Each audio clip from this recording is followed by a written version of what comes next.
이 느부갓네살 왕은 두 번째 꿈을 꾸게 됩니다. 이 정복 전쟁을 마치고 자신의 힘을 자랑하기에 바빴던 이 느부갓네살 왕은 이 또다시 꿈을 꾸게 되는데 그 꿈으로 여전히 번민하는 모습을 보입니다. 그런데 오늘 본문 5절을 보면 그냥 번민하는 것이 아니라 그가 꾼 꿈으로부터 두려워하였다고 합니다.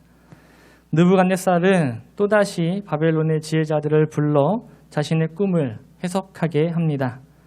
이번엔 느부갓네살 이 왕도 마음이 급했는지 바벨론의 지혜자들에게 꿈 이야기를 들려주며 이 꿈이 의미하는 바를 물었지만 이번에도 바벨론의 지혜자들은 그 꿈에 대해 왕에게 말하지 못합니다. 느부갓네살 왕이 꾼 꿈은 이렇습니다. 땅의 중앙에 한 나무가 있는데 이 나무가 얼마나 견고한지 그 높이가 하늘에 닿을 것 같았고 이 나무의 모양이 땅 끝에서도 보일 정도였습니다. 나무에 달린 잎사귀는 아름다웠고 열매가 얼마나 많은지 모든 사람이 생명 있는 것들이 다 먹을 만큼 풍성한 열매가 있었고 그 나무 그늘에는 들짐승이 쉬기도 새들이 쉬어가기도 했습니다. 그런데 한 순찰자가 내려와서 이 나무의 가지를 베고 잎사귀를 떨구며 열매를 해치기 시작합니다. 그리고 나무에 곁들어 있던 들짐승과 새들을 쫓아냅니다. 나무는 뿌리에 붙은 이 그루터기만 남았는데 순찰자는 그마저도 쇠와 놋줄로 그 그루터기를 묶어버립니다. 화려하고 풍성했던 이 큰 나무는 이제 하늘에서 내리는 이슬에 젖고 땅의 풀 가운데 들짐승과 뒹구는 그런 비참한 처지에 처하게 됩니다. 느부갓네살 왕이 꾼 꿈, 이 꿈 이야기를 바벨론의 지혜자들에게 말하며 이 꿈이 의미하는 것이 무엇인지 이 느부갓네살 왕이 물어본 것입니다. 느부갓네살 왕이 첫 번째 꾸었던 이 꿈은 바벨론의 지혜자들에게 왕이 꾼 꿈 자체를 맞추라고 했지만 두 번째, 그때와는 다르게 이번에 꾼 이 두 번째 꿈은 바벨론의 지혜자들에게 왕이 꾼 꿈을 이야기하며 말해주며 이 꿈에 대해서 말하라고 하지만 이 바벨론의 지혜자들은 감히 이 왕이 꾼 꿈의 이야기를 이 꿈이 의미하는 바를 왕에게 말해줄 수가 없었습니다. 느부갓네살 왕은 바벨론의 모든 지혜자들의 어른된 박수장이었던 벨드사살, 이전에도 왕의 꿈을 마치고 해석해서 왕을 놀라게 했던 이 다니엘을 불러서 왕의 꿈을 들려주며 이 꿈이 의미하는 바를 말하라 명령합니다. 그런데 이 왕의 꿈을 들은 다니엘은 매우 곤란해하는 모습을 보입니다. 성경에 이렇게 표현하고 있죠. 다니엘이 한동안 놀라며 마음으로 번민하는지라. 사실 이 느부갓네살 왕이 꾼 이 두 번째 꿈은 누가 들어도 이 꿈이 의미하는 바가 무엇인지 알 수가 있는 꿈입니다. 첫 번째 꿈은 꿈 자체를 맞추어야 했기 때문에 하나님께서 지혜 주셔야 알 수 있고 풀 수 있는 꿈이었지만 느부갓네살 왕이 꾼 이 두 번째 꿈은 누가 들어도 느부갓네살 스스로도 이 꿈이 무엇을 의미하는지 충분히 알 수 있는 꿈이었습니다. 그렇다면 바벨론의 지혜자들은 왜 왕이 꾼 꿈, 이 꿈이 의미하는 바를 설명하지 못했을까요? 아마도 이들이 왕의 꿈에 대해서 말하지 못했던 것은 다니엘이 왕의 꿈 이야기를 듣고 놀라며 번민했던 이유와도 같았을 것입니다. 왕이 꾸었던 꿈에 나온 이 화려했던 나무가 느부갓네살 왕 자신을 의미하는 것이었기 때문입니다. 그가 가지고 있던, 그가 누렸던 이 막강한 힘, 그가 보였던 이 화려한 모습은 세상이 보기에 그 높이가 하늘까지 닿을 만큼 거대했고 모든 생명 있는 것들이 나무에 깃대 먹고 쉬게 할 만큼 풍요로운 모습이었습니다. 세상 사람들은 이 세상을 통치하고 다스리며 먹이고 쉼을 주는 대상이 느부갓네살 왕인 줄 알고 살아가고 있었습니다. 그리고 느부갓네살 왕 스스로도 이러한 상황을 매우 즐기는 모습을 보입니다. 하지만 세상이 보기에 강하고 능력 있고 권세 있게 여겼던 이 느부갓네살 왕은 이런 화려해 보이는 모습 이면에 자신이 꾼 꿈, 그 꿈 자체를 두려워할 만큼 나약한 모습을 가진 자였다는 것이 이 느부갓네살 왕의 현실이었습니다. 진정한 통치자, 순찰자, 거룩한 자, 우리 하나님께서 이 땅에 오실 때 화려하고 풍요로워 보이던 이 나무가 그루터기만 남은 채 결박되어 찬 이슬을 맞게 되는 것 같이 그도 이 세상의 통치자 앞에서는 별 볼 것 없는 사람이라는 것을 그 자신, 그 스스로는 알고 있었던 것 같습니다. 5절 말씀을 좀 같이 볼까요? 5절 말씀입니다. 한 꿈을 꾸고 그로 말미암아 두려워하였으니 곧 내 침상에서 생각하는 것과 머릿속으로 받은 환상으로 말미암아 번민하였었노라. 느부갓네살 이 스스로도 그가 꾼 꿈이 그의 머릿속으로 받은 환상이 자신이 생각했던 그 생각이 자신을 향하여 있음을 알 수 있었을 것입니다. 그러기에 꿈으로 또 머릿속으로 받은 이 환상으로 말미암아 번민하며 두려워하고 있는 것입니다. 느부갓네살 왕은 바벨론의 지혜자들을 통해 이 꿈이 자신이 예상하고 생각하는 바가 아니기를 바랬을지도 모릅니다. 다니엘은 이 느부갓네살의 꿈을 듣고 잠시 번민하며 고민하였지만 이내 이 꿈이 의미하는 바가 무엇인지 다른 지혜자들과는 다르게 너무나도 정직하게 왕의 꿈이 의미하는 바를 왕에게 말하기 시작합니다. 왕이 본 나무는 곧 느부갓네살 자신을 의미하는 것이었습니다.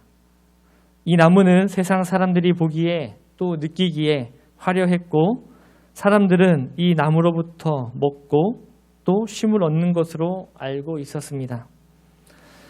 이 나무가 매우 드높았지만 하늘에 닿을 만큼 높았지만 컸지만 그루터기만 남게 되었던 것처럼 느부갓네살 왕의 권세가 땅 끝까지 미칠 것이나 하늘의 권세자가 내려와 통치하시기 시작하시면 느부갓네살이 가지고 있던 모든 권세와 능력이 그의 힘과 함께 그의 나라가 사라지고 흩어지게 될 것을 말하는 꿈이었습니다.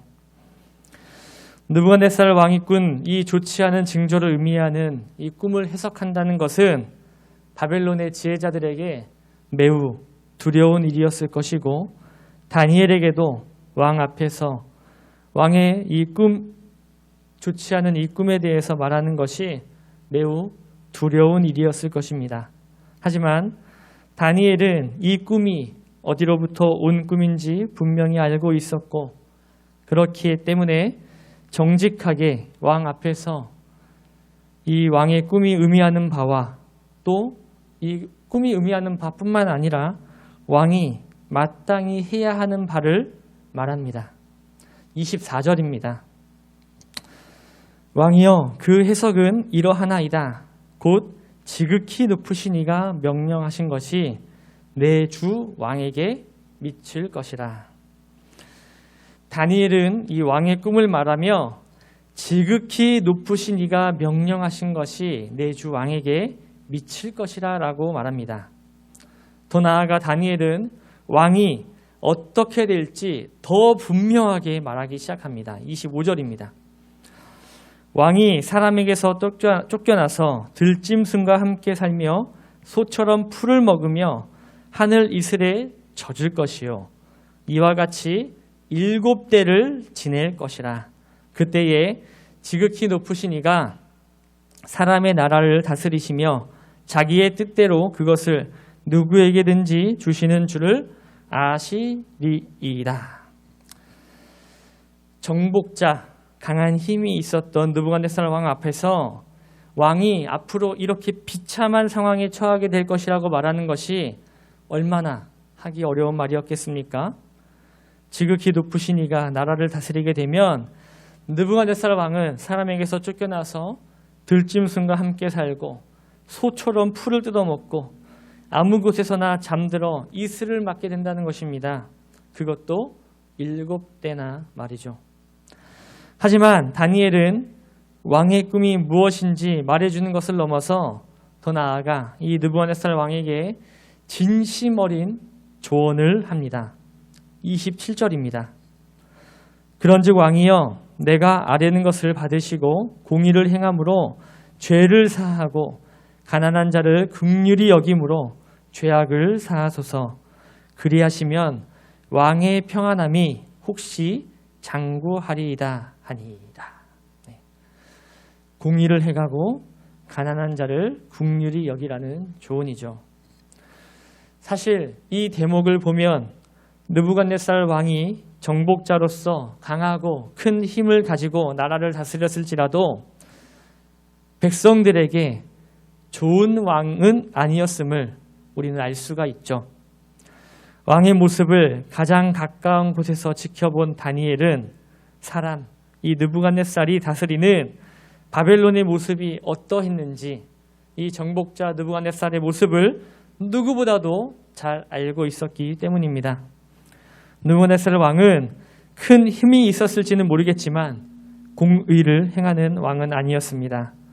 더 나아가 그는 가난한 자를 긍휼히 여기는 왕도 아니었습니다.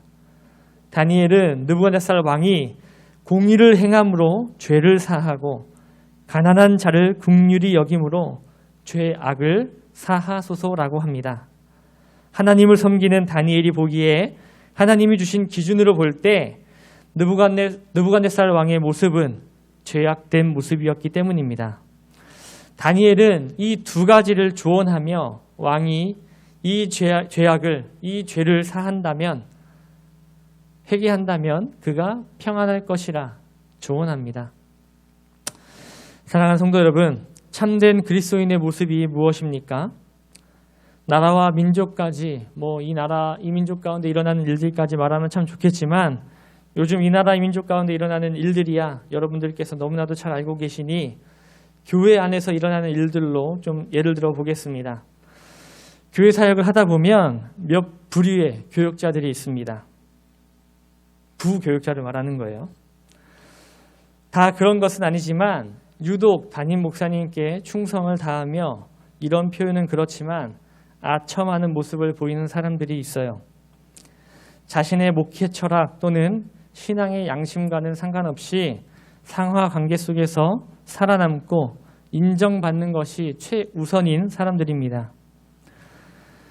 이런 사람들은 이 사역을 하면서 교회 안에 또 사역에 대한 분석과 연구보다는 담임 목사님께서 말씀하시는 의견과 생각에 무조건적으로 전적으로 움직이는 경우가 참 많습니다. 담임 목사 입장에서 이런 사람들이 있으면 정말 큰 힘이 되겠죠.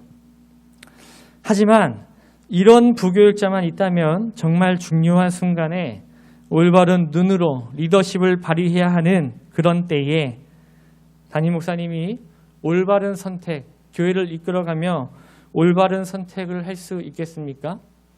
교회 안에 일어나는 여러 가지 일들을 놓고 올바른 시선을 가지고 그 모습을 바라볼 수가 있겠냐는 말입니다. 아마 힘들 겁니다.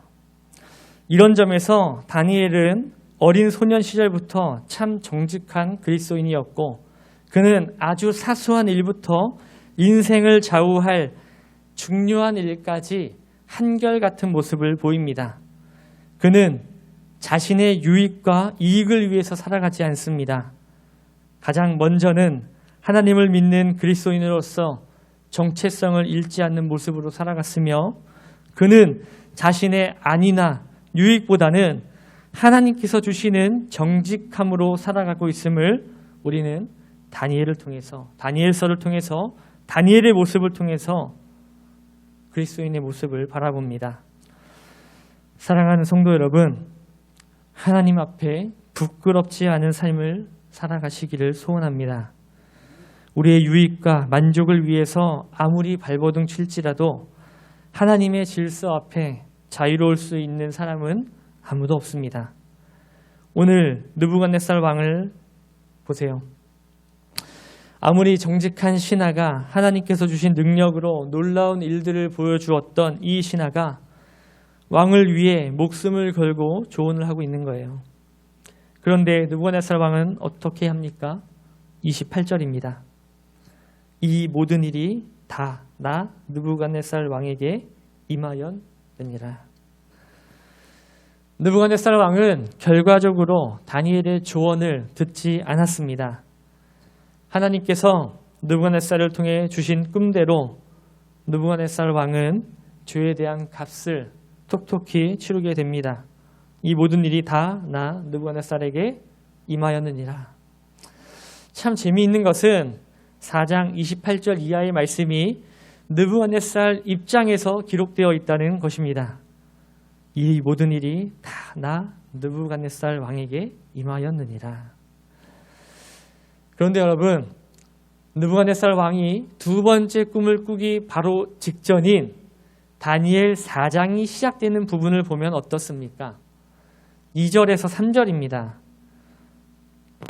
지극히 높으신 하나님이 내게 행하신 이적과 놀라운 일을 내가 알게 하기를 즐겨하노라. 참으로 크도다 그의 이적이요 참으로 능하도다 그의 놀라운 일이요 그의 나라는 영원한 나라요 그의 통치는 대대에 이르리로다. 이거 다니엘이 말한 거 아니에요.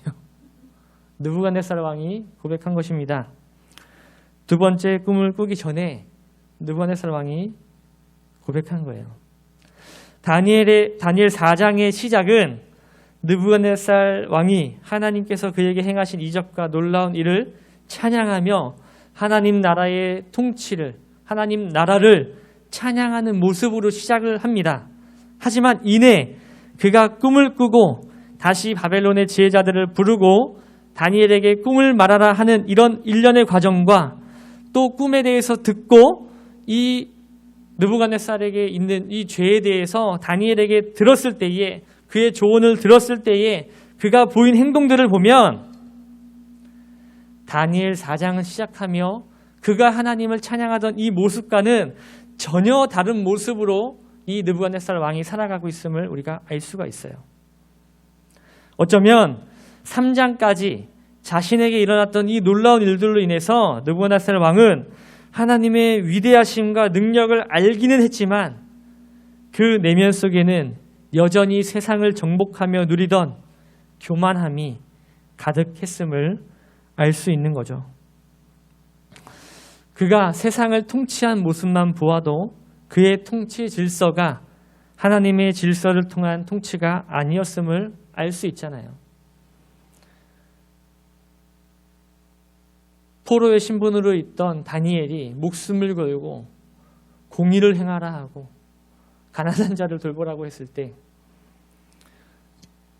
이 느부갓네살이 어떻게 통치했는지 너무나도 잘 알 수 있는 부분이죠.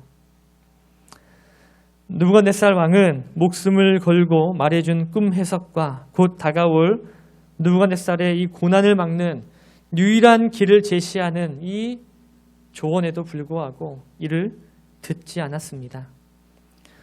사랑하는 성도 여러분, 느부갓네살 왕은 그 꾼 꿈대로 다니엘이 해석한 대로 그대로 그 느부갓네살 왕이 두려워했던 이 모든 일이 하나도 빠짐없이 모두 다 이루어지게 됩니다. 느부갓네살 왕은 1년 뒤 바벨론 왕궁 지붕에서 바벨론을 바라보며 아주 교만한 모습을 보입니다. 30절에 이렇게 말합니다. 내가 능력과 권세로 건설하여 나의 도성으로 삼고 이것으로 내 위엄의 영광을 나타낸 것이 아니냐. 그런데 이 말이 끝나기도 전에 하늘에서 소리가 들립니다. 느부갓네살 왕아, 내게 말하노니 나라의 왕위가 내게서 떠났느니라. 느부갓네살 왕은 이때부터 사람에게 쫓겨나 들짐승과 함께 살며 소처럼 풀을 뜯어먹는 처지가 되게 됩니다. 그는 들판에서 이슬을 맞으며 머리털은 독수리 털같이 자라고 손톱은 새 발톱같이 되었다고 합니다. 얼마나 비참합니까? 꿈으로 들었던 예언과 같이 7대가 다 찰 때까지 그 일은 한치도 빠짐없이 다 이루어졌습니다. 여러분들은 이 느부갓네살의 모습을 보면서 무엇을 느끼셨습니까?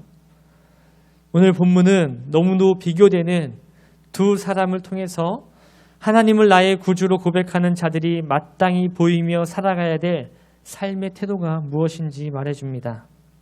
우리가 입으로는 하나님을 높이며 은혜다 고백하며 살아갈지라도 자신만 알고 있는 우리의 내면 깊은 속까지 같은 마음인지 같은 고백인지 우리는 우리의 자신을 돌아보아야 합니다. 다니엘은 하나님을 향해 뜻을 정하여 담대한 모습을 보일 뿐 아니라 세상 가운데서도 두려움 앞에서도 정직한 삶을 살아냅니다. 자신의 위치에서 최선을 다하는 모습을 보입니다. 하지만 느부갓네살 왕은 좀 달랐죠.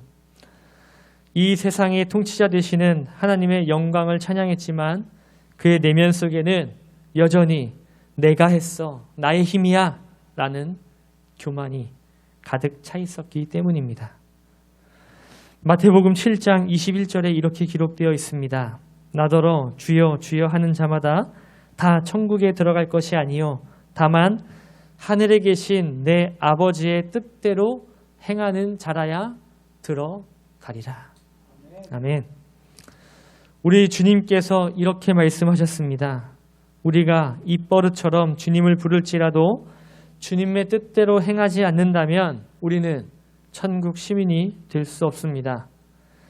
느부갓네살 왕의 모습은 입으로는 주님을 찾고 고백했지만 행함이 없었던 이 느부갓네살 모습이 우리의 모습을 보여주고 있는 것일지도 모르겠습니다. 사랑하는 성도 여러분, 하나님의 계획하심과 부르심에는 결코 실수가 없으시고 후회하심이 없으십니다. 하나님의 가르침과 말씀을 통한 우리의 변화 그리고 깨달음은 우리가 성화되는 그 순간까지 단 하나도 빠짐없이 반드시 이루어집니다. 자신이 세운 제국을 보며 교만에 빠진 느부갓네살 왕은 정신을 놓고 들짐승처럼 살아가다 하나님께서 경고하신 고난의 기한을 모두 채운 후에야 제정신으로 돌아옵니다. 느부갓네살 왕이 꾸었던 꿈처럼 하나님께서는 느부갓네살의 그릇터기까지 없애지는 않으셨습니다. 비록 짐승의 모습으로 정복자의 모습을 잃고 왕의 모습을 잃고 비참한 세월을 보내게 되었지만 고난의 시간 뒤에 다시 하나님께서 그를 부르시고 다시 그가 하나님께로 돌아올 때에 하나님께서는 교만했던 그를 낮추시고 하나님을 높이며 하나님의 질서에 맞는 지도자로 그를 다시 세워 일하기 원하셨기 때문입니다. 우리는 하나님의 질서 안에 거하는 자들입니다. 때때로 우리는 우리가 누리며 살아가는 모든 것을 우리의 힘으로 우리의 능력으로 이루어낸 것이라 착각하고 살아갑니다. 느부갓네살은 자신이 가지고 있었던 힘 그리고 그 힘으로 얻은 것들로 자신이 다스리는 많은 백성들이 먹고 쉼을 얻으며 살아가는 것이라 생각했었습니다.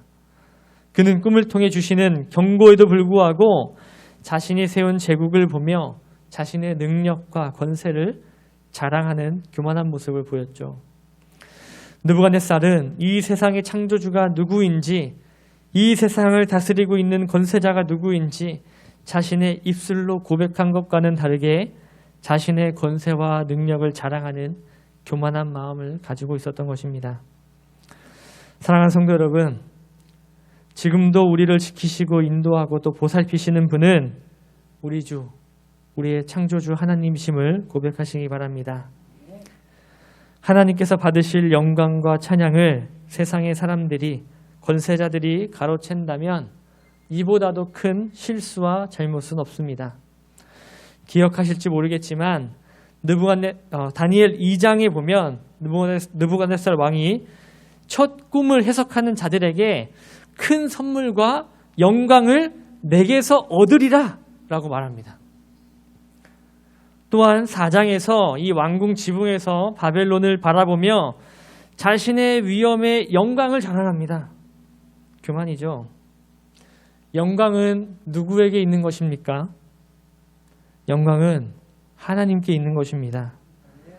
느부갓네살 왕은 7대의 기한을 채운 후에야 정신이 돌아오자 자신이 지금까지 큰 실수를 하고 있었음을 깨닫습니다. 그리고 전심으로 하나님을 찬양하죠. 34절입니다. 그 기한이 참에 나 느부갓네살이 하늘을 우러러 보았더니 내 총명이 다시 내게로 돌아온지라. 이에 내가 지극히 높으신 이에게 감사하며 영생하시는 이를 찬양하고 경배하였나니 그 권세는 영원한 권세요 그 나라는 대대에 이르리로다. 느부갓네살은 영광이 자신에게서 시작되는 줄 알았습니다. 다니엘은 2장 37절에 분명히 말하죠. 하늘의 하나님이 나라와 권세와 능력과 영광을 왕에게 주셨고, 느부갓네살이 가지고 있던 영광은 하나님께서 주셨던 영광이었습니다. 그런데 그는 하나님이 주신 권세와 능력과 영광이 자신의 것인 양 착각하며 살아왔던 것이죠. 하나님께서는 그가 자신에게서 시작된 것으로 알았던 이 영광을 빼앗았다가 다시 주심으로 이 땅의 권세자가 누구인지 분명히 알게 하십니다. 36절입니다. 그때에 내 총명이 내게로 돌아왔고 또 내 나라의 영광에 대하여서 내 위엄과 광명이 내게로 돌아왔고 또 나의 모사들과 관원들이 내게 찾아오니 내가 내 나라에서 다시 세움을 받고 또 지극한 위세가 내게 더하였느니라. 아멘. 사랑하는 제주그린교회 성도 여러분, 하나님께 드릴 영광을 가로채는 실수를 범하지 마시기 바랍니다. 우리가 찬양하고 영광 돌릴 대상은 오직 한 분, 우리 주님이십니다. 우리를 다스리는 분은 우리 주 하나님이십니다. 이 7대가 어느 정도의 기한을 이야기하는 것인지 정확하게 알 수는 없지만 이 7대가 하나님이 정하신 기한이라는 것을 우리는 알 수가 있습니다. 교만하고 우둔한 자들은 7대와 같은 훈련의 기간들을 채울 수밖에 없습니다. 우리가 믿고 의지할 섬김의 대상은 오직 우리 주 예수 그리스도 한 분뿐입니다. 다니엘 4장은 우리를 다스리는 주체가 누구인지 몇 번에 걸쳐 분명히 말씀하십니다. 지극히 높으신 이가 사람의 나라를 다스리며. 사랑하는 성도 여러분, 우리는 하나님께서 다스리시는 주의 나라에 살아가는 백성입니다. 주의 통치 아래 살아가는 우리의 삶이 우리 주님으로 인해서 의미가 있고 가치가 있는 삶이 되시기를 주의 이름으로 축원합니다.